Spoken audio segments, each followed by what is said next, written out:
নমস্কার বন্ধুরা, হেসেল বনলক্ষীতে আপনাদের সকলকে স্বাগত। আজ আমি কুমড়ো, আলু আর পটল দিয়ে একটা তরকারি বানাবো। তার জন্য কুমড়োকে এরকম মোটা মোটা করে কেটে নিয়েছি, আর আলু পটলগুলোকে পটল আলুর দমের মতো কেটে নিয়েছি। এরকম গোল গোল করে, যেমন পটল আলুর দম কাটা হয় সেইভাবে কেটে নিয়েছি। আর আলু এরকম টুকরো করে কেটে নিয়েছি। এখন এই কুমড়ো আর আলুটা কুকারে একটা সিটি দিয়ে নেব। তার জন্য আগে আলুটা দিয়ে তারপরে কুমড়োগুলো দিয়ে দিচ্ছি জল। একটা সিটি দিলে হয়ে যাবে। কুমড়োটা সেদ্ধ করে নিয়েছি, এখন এটা ঠান্ডা হয়ে গেছে। জলটা সম্পূর্ণভাবে ঝরিয়ে নিয়েছি। এখন এটা মেখে নিতে হবে। একটু হাত দিয়ে চিপলেই মাখা হয়ে যাবে। এখন এর মধ্যে দিচ্ছি পরিমাণ মতো লবণ, দিচ্ছি অল্প কালো জিরে, দিয়ে দিচ্ছি 1/4 চামচ জোয়ান। এখানে 250 কুমড়ো আছে। দিয়ে দিচ্ছি অল্প আদা কাঁচা লঙ্কা বাটা, অল্প হিং, আর দিচ্ছি বেসন। 2 টেবিল চামচ বেসন দিয়ে দিলাম। এখন এটা খুব ভালোভাবে মেখে নেব। বেসন বেশি দিলে কিন্তু কুমড়ো বড়া শক্ত হয়ে যাবে, তাই আগে অল্প করে দিয়ে মেখে দেখবেন। যদি বেশি লাগে তখন দিতে হবে, আগে থেকে বেশি দিতে যাবেন না। বেশি বেসন দিলে কুমড়োর টেস্টটা ঠিক পাওয়া যাবে না। এখানে মনে হচ্ছে আরও 1/2 চামচ বেসন লাগবে, তাই আমি আর একটু বেসন দিয়ে দিচ্ছি। খুব ভালোভাবে মেখে নিতে হবে। বেসনটা দিয়ে মেখে নিলাম। এখন এটা একটু ফেটিয়ে নিতে হবে। ভালোভাবে ফেটিয়ে নিয়ে বড়াগুলো ভেজে নেব। এখন কড়াইয়ে নিচ্ছি সর্ষের তেল। তেলটা গরম হলে আমি কুমড়ো বড়াগুলো ভেজে নিচ্ছি।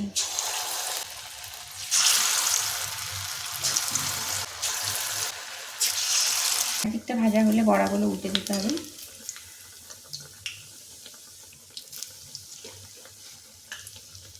দুদিকটা লাল লাল করে ভাজা হলে বড়াগুলো তুলে নিতে হবে।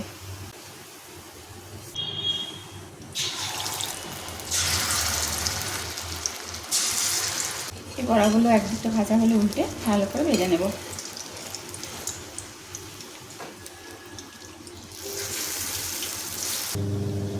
সব কুমড়ো বড়াগুলো ভাজা হয়ে গেল।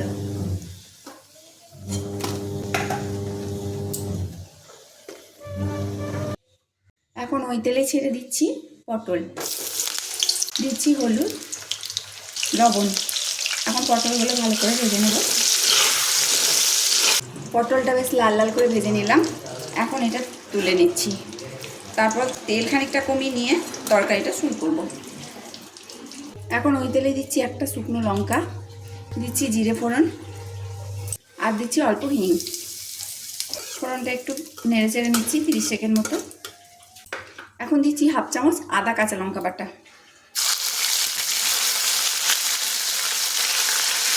আদাটা কিছুক্ষণ নেড়ে নিলাম। আদা কাঁচা গন্ধটা চলে গেলে দিয়ে দিতে হবে একটা টমেটো কুচি। দিয়ে দিচ্ছি পরিমাণ মতো লবণ। টমেটোটা ভালো করে গলিয়ে নিতে হবে। টমেটোটা ভালোভাবে গলিয়ে নিলাম। এখন গ্যাসের আঁচ কমিয়ে দিয়েছি। এক এক করে মশলাগুলো অ্যাড করছি। দিয়ে দিচ্ছি জিরে গুঁড়ো, ধনে গুঁড়ো 1/2 চামচ দিলাম, মেশানো আছে। দিয়ে দিচ্ছি হলুদ, আর দিচ্ছি সামান্য চিনি, স্বাদের ব্যালেন্সের জন্য দিয়ে দিলাম। এখন সামান্য একটু জল দিয়ে মশলাটা কষে নেব। যেহেতু শুকনো মশলা দিয়ে দিলাম, তাই সামান্য জলটা দিয়ে দিলাম। আর যদি মশলাটা আগে থেকে ভিজিয়ে রাখতাম তাহলে জলটা দেওয়ার প্রয়োজন থাকতো না। মশলাটা খুব ভালোভাবে কষাতে হবে। এইভাবে তরকারি বানিয়ে ভাত দিয়ে খেয়ে দেখুন, খেতে কিন্তু খুব ভালো লাগে। কুমড়োর বড়া আপনারা খেয়ে বুঝতেও পারবেন না যে এটা কুমড়ো দিয়ে তৈরি হয়েছে। বাড়িতে গেস্ট হলেও এই ধরনের তরকারি বানিয়ে দিতে পারেন, তারা খেয়েও বুঝতে পারবে না যে এটা কুমড়োর বড়া। একবার এইভাবে বানিয়ে করে খেয়ে দেখুন, আর কমেন্ট করে জানান কেমন হচ্ছে। মশলাটা খুব ভালোভাবে কষিয়ে নিলাম। এখন সেদ্ধ করা আলুগুলো এর মধ্যে দিয়ে দিচ্ছি। আলুগুলো ভালো করে কষিয়ে নিতে হবে। আলুটা যেহেতু সেদ্ধ করে রেখেছি, তাই আলুটা এখন খুব ভালোভাবে কষাতে হবে। আলুটা খুব ভালোভাবে কষিয়ে নিলাম। এখন এর মধ্যে ভেজে রাখা পটলগুলো দিয়ে দিচ্ছি। পটল দিয়ে 2 মিনিট কষিয়ে নেব, যাতে পটলের মধ্যেও মশলাটা ঢুকে যায়। পটলটা ভালোভাবে কষিয়ে নিলাম। এখন দিয়ে দিচ্ছি জল। জলটা আপনারা আপনাদের পরিমাণ মতো দিয়ে দেবেন। এখন এটা ফুটতে দিতে হবে।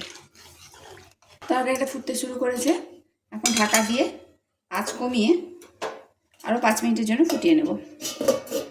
5 মিনিট হয়ে গেছে।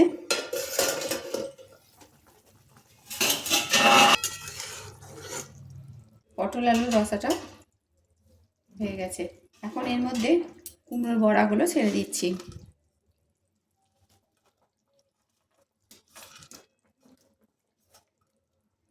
কুমড়ো বড়াগুলো দিয়ে আরও 2 মিনিট ফুটিয়ে নেব,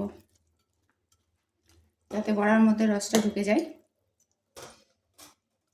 রেসিপিটা যদি আপনাদের ভালো লাগে তাহলে প্লিজ লাইক, শেয়ার এবং কমেন্ট করুন। আর চ্যানেলটিকে একটু প্লিজ সাবস্ক্রাইব করবেন। পাশে থাকা বেল আইকন অবশ্যই প্রেস করবেন, যাতে আমি যখন নতুন নতুন ভিডিও ছাড়বো আপনাদের মোবাইলে আগে পৌঁছায়। তরকারিটা আরও 2 মিনিট ফুটিয়ে নিলাম। আমার কুমড়োর বড়ার এই তরকারি হয়ে গেল।